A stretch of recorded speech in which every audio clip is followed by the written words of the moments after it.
சொல்லுவது கஷ்டமா பொத்தி பொத்தி வச்சதென்ன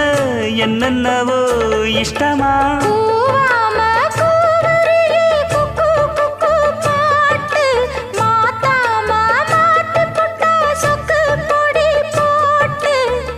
யாரிடத்தில் உன் மனசு போச்சு நூலை போல உன் உடம்பு ஆச்சு